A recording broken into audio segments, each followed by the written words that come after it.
Hi everyone, in this lecture we are going to talk about CSS text properties. So first let's go ahead and let's create some content.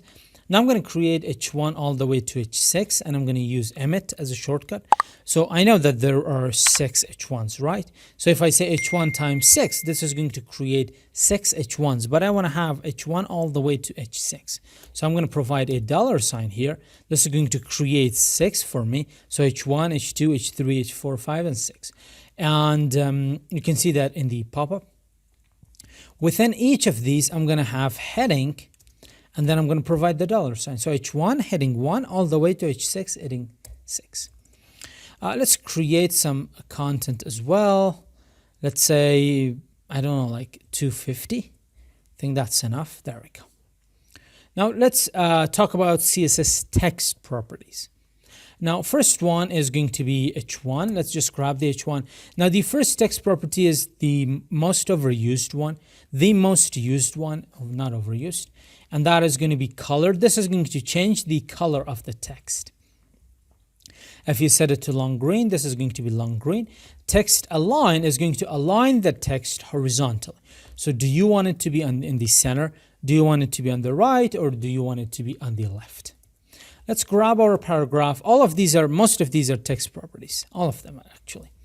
Justify, text align, another property for this is text align is justify. This is the same as we have in Microsoft Word. That is, all the lines are going to be aligned together vertically. So they're not like this. One line ends here, the other one is here, then the end is here. So all of them will be justified horizontally. Justified, that just looks way better, right? Like this. Let's grab the h2. We could say text align right. This is going to be appeared under right. This is not the same as the text direction. Text direction for English is left to right. For Arabic, it is right to left. So you need to keep that in mind. This is just moving it from its current position. It's not changing the direction of the text. That is something that I'm not going to cover because most of the times you're just going to work with English anyway. So that's it. Now, we do have some text decorations. For text decorations, we have 4 different properties. And this basically specifies the underline for our texts. So if I say text decoration line, so the first one is text decoration line. There we go. And I'm going to say line through. Then the second one is going to be text decoration color. Let's provide it crimson.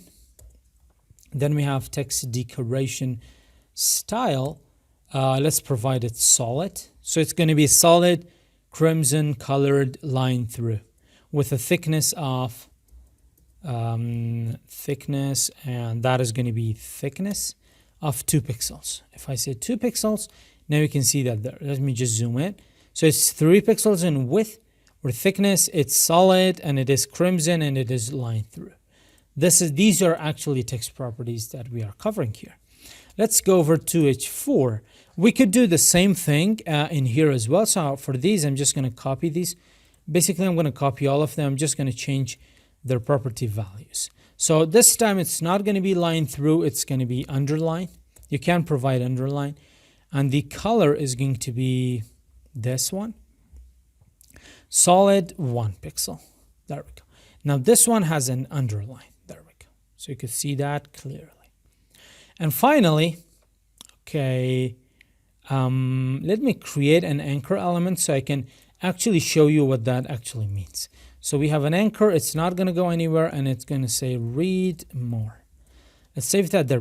So by default, you can see these anchor elements, they have an underline. And for the most part, you would want to get rid of that. And for that, you're going to select the anchor element. You're going to say text decoration. This is the general shorthand property. And in here, you're just going to say none. And when you save that, all of the text decorations, the line, the color, the style, the thickness, all of them are going to go away. That's it for this lecture. See you in the next one.